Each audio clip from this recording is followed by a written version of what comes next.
हिंदी द्वार चैनल में आपका स्वागत है। हम जिस निबंध को पढ़ रहे हैं वह निबंध रामधारी सिंह दिनकर द्वारा रचित संस्कृति है क्या है निबंध है। इस निबंध के दो भाग को हमने कवर किया है और उन दो भाग में हमने पढ़ा कि संस्कृति जो है वह सभ्यता से जुड़ी जरूर है, पर संस्कृति सभ्यता के उपकरणों से परे भी है। हमने आपको बताया था कि दिनकर जी किस प्रकार कह रहे हैं कि एक असभ्य जिसके पास सभ्यता के उपकरण नहीं है वह व्यक्ति भी सुसंस्कृत हो सकता है, और एक सुसंस्कृत व्यक्ति जो है असभ्य हो सकता है, उसके पास सभ्यता के साधन उपकरण नहीं हो सकते।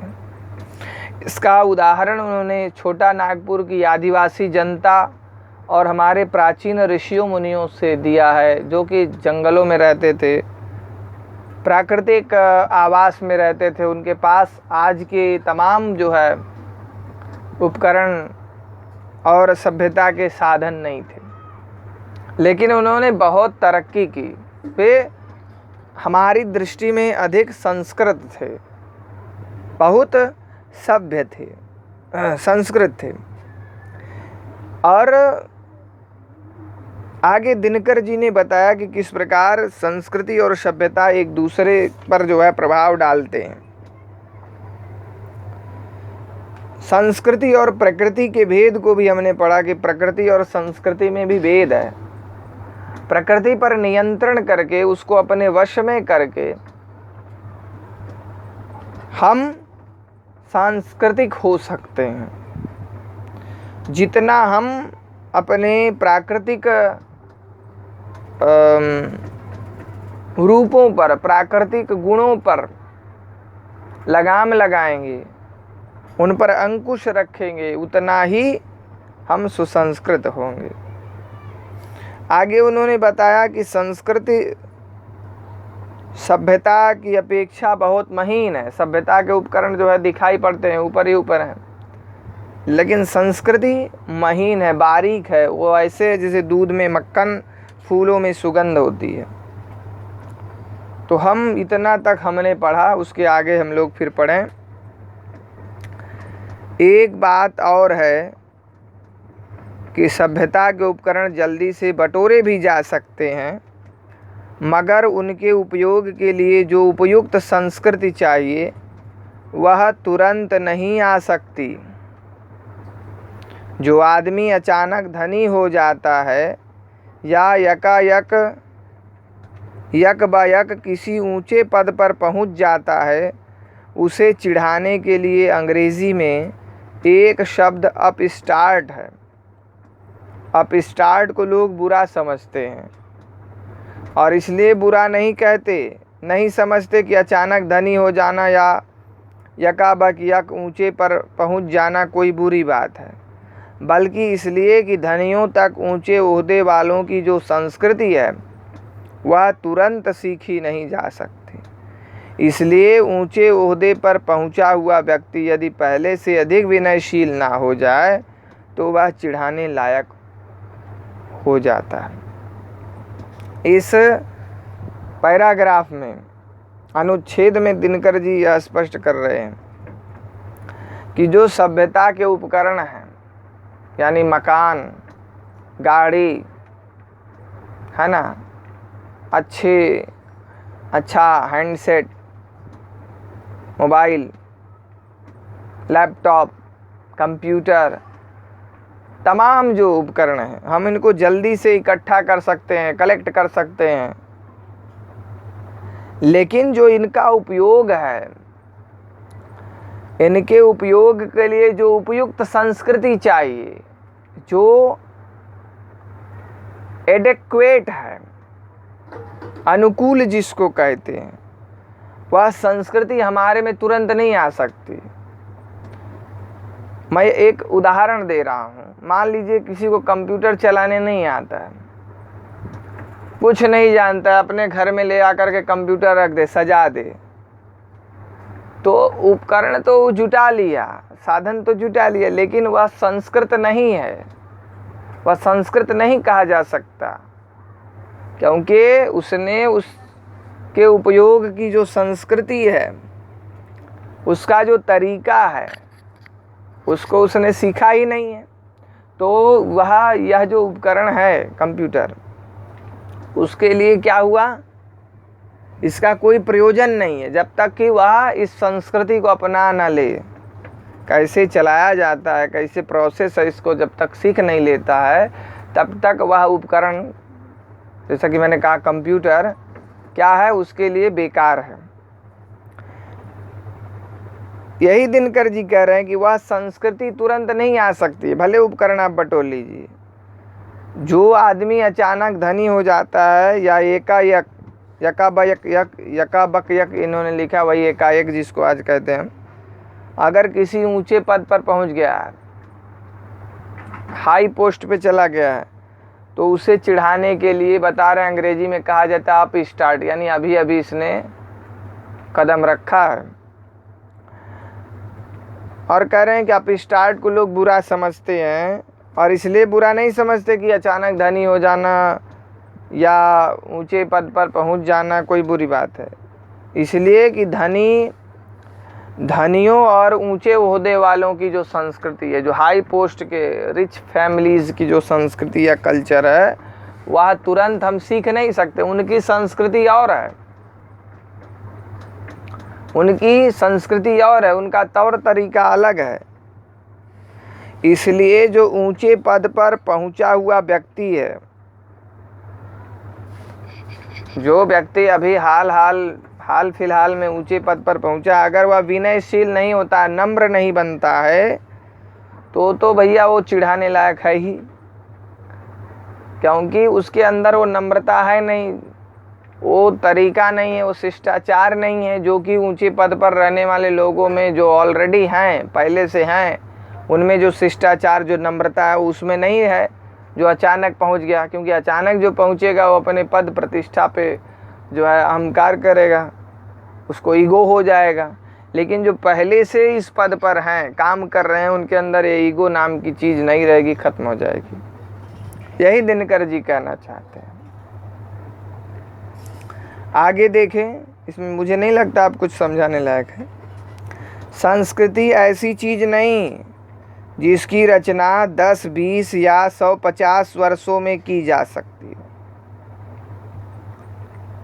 अनेक शताब्दियों तक एक समाज के लोग जिस तरह खाते पीते रहते, सहते, पढ़ते, लिखते, सोचते, समझते और राज काज चलाते अथवा धर्म कर्म करते हैं, उन सभी कार्यों से उसकी संस्कृति उत्पन्न होती है।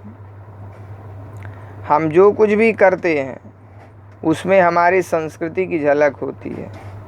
यहाँ तक कि हमारे उठने बैठने, पहनने ओढ़ने, घूमने फिरने और रोने हंसने में भी हमारी संस्कृति की पहचान होती है। यद्यपि हमारा कोई भी एक काम हमारी संस्कृति का पर्याय नहीं बन सकता।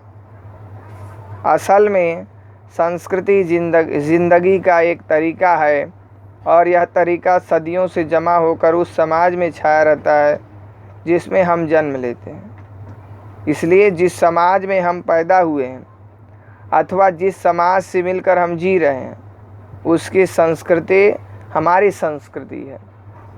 यद्यपि अपने जीवन में हम जो संस्कार जमा करते हैं वह भी हमारी संस्कृति का अंग बन जाता है, और मरने के बाद हम अन्य वस्तुओं के साथ अपनी संस्कृति की विरासत भी अपनी संतानों के लिए छोड़ जाते हैं। इसलिए संस्कृति वह चीज़ मानी जाती है जो हमारे जीवन को व्यापे हुए है तथा जिसकी रचना और विकास में अनेकों सदियों के अनुभव का हाथ है।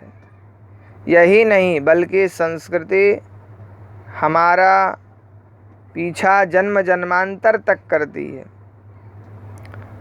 अपने यहाँ एक साधारण कहावत है कि जिसका जैसा संस्कार है उसका वैसा ही पुनर्जन्म भी होता है। जब हम किसी बालक या बालिका को बहुत तेज पाते हैं तब हम अचानक कह सकते हैं कि यह पूर्व जन्म का संस्कार है। संस्कार या संस्कृति असल में शरीर का नहीं आत्मा का गुण है, और जबकि सभ्यता की सामग्रियों से हमारा संबंध शरीर के साथ ही छूट जाता है, तब भी हमारी संस्कृति का प्रभाव हमारी आत्मा के साथ जन्म जन्मांतर तक चलता रहता है। आगे हम इस पैराग्राफ को आपके लिए जो है व्याख्या करें, एक्सप्लेन करें। दिनकर जी कह रहे हैं कि संस्कृति ऐसी चीज नहीं, कोई सामान नहीं है, ना कोई रिसर्च है कि 10 या 20 या 50-100 बरस में तैयार कर लेंगे। अनेकों शताब्दियां यानी सैकड़ों युग बीत जाते हैं। ऐसे युग बीतने के समय दौरान जो एक तरह के एक समाज के लोग होते हैं, जैसे वे खाते पीते हैं, रहते हैं, पढ़ते लिखते हैं, सोचते समझते हैं, राज का चलन है, जैसे वे गवर्निंग जो है गवर्नेंस जैसे होती है, जो धर्म कर्म करते हैं यानी पूजा पाठ और भी कर्मकांड, उन सभी कार्यों से उसकी संस्कृति उत्पन्न होती है। वहाँ से हम देखते हैं कि इनकी संस्कृति ये है।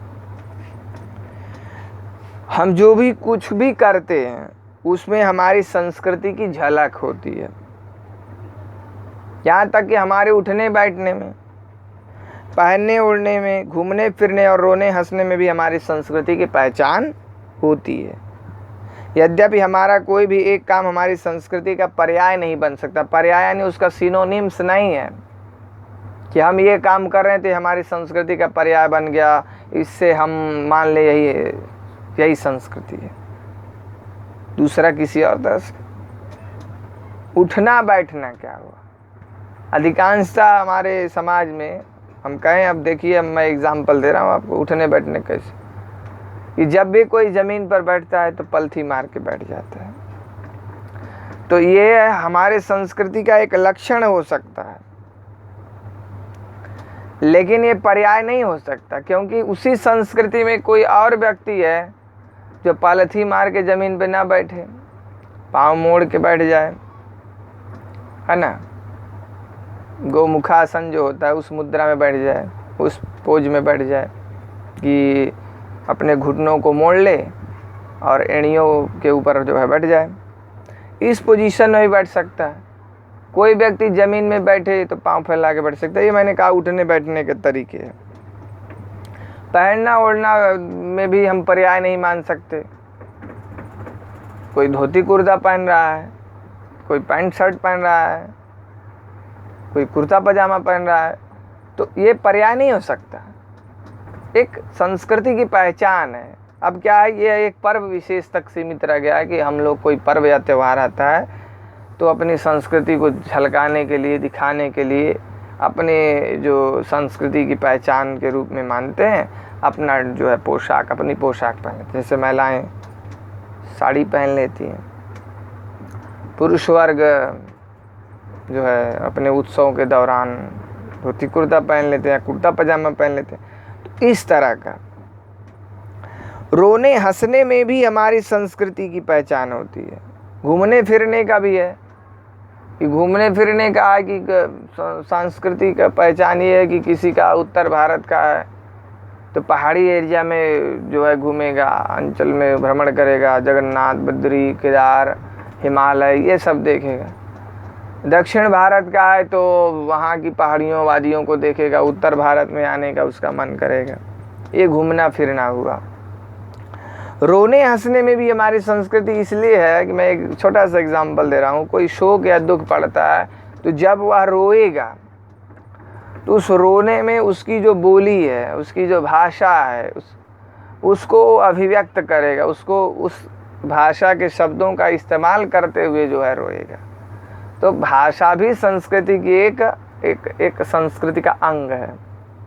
उस बोली में रोएगा। जैसे आप देखिए मगही क्षेत्र का, मगधी क्षेत्र का, अवधी क्षेत्र का जो व्यक्ति है या सामान्य सा बालक है, जब रोएगा अपनी माँ को उसी लैंग्वेज में, उसी भाषा में पुकारेगा।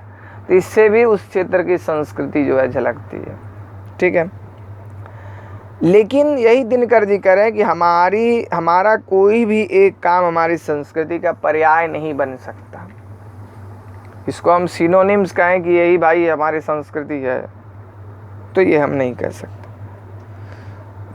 असल में बता रहे हैं कि संस्कृति जिंदगी का एक तरीका है। जिंदगी यानी जीने का एक तरीका है, एक सिस्टम है।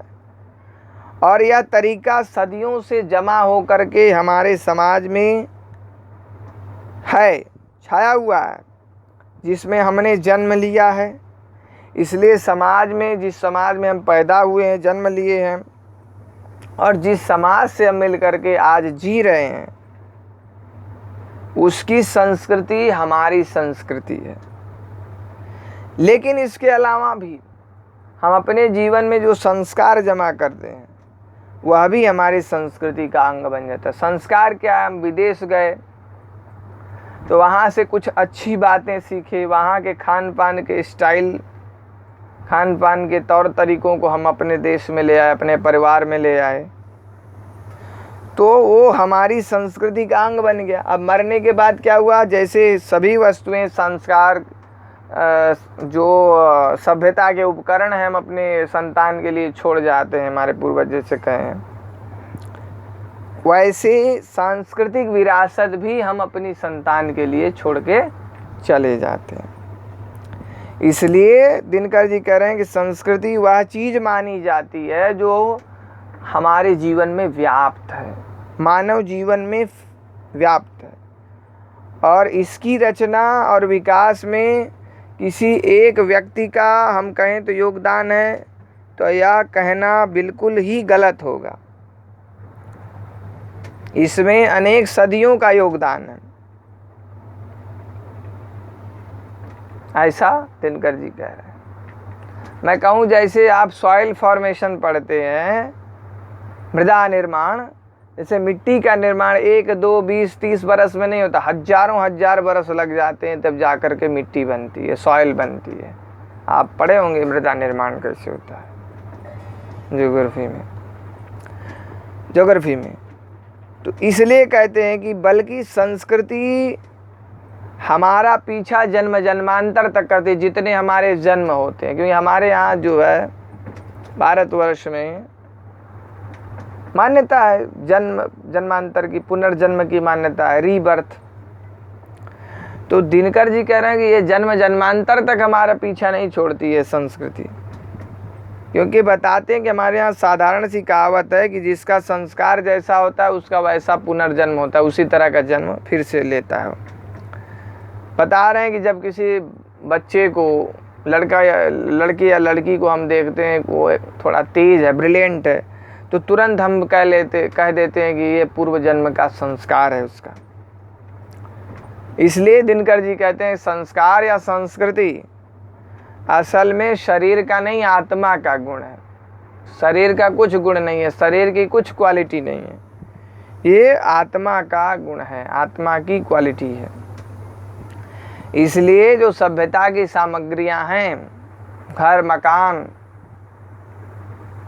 बंगला, गाड़ी, मोटर, ये जो सुख सौविध्य के जो साधन हैं, जो सभ्यता के अंग हैं, इनका संबंध हमारे शरीर के साथ छूट जाता है। शरीर छूटता है तो ये सब भी छूट जाते हैं। लेकिन जो संस्कृति है उसका जो प्रभाव है वह हमारी आत्मा के साथ जन्म जन्मांतर तक चलता है। जितना जन्म लेते हैं उतने जन्मों तक वह संस्कार जो है बना रहता है। ऐसा दिनकर जी कहते हैं, ऐसा भारतवर्ष में माना जाता है।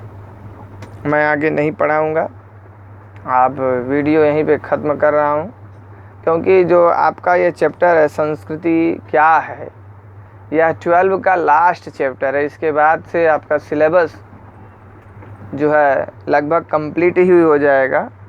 शायद कुछ कविता बाकी हो, और कविता में मुझे जहाँ तक लगता है कविता भी हो गई है, क्योंकि अंधेरे का दीपक जो है आउट ऑफ सिलेबस हो गया है। सितंबर का जो सिलेबस अपडेट हुआ है, रिड्यूस हुआ है, उसमें आपका अंधेरे का दीपक कविता जो है बाहर हो गई है। तो इस अगर चैप्टर को हम पूरा कर लेंगे तो आपका सिलेबस जो है कंप्लीट हो जाएगा।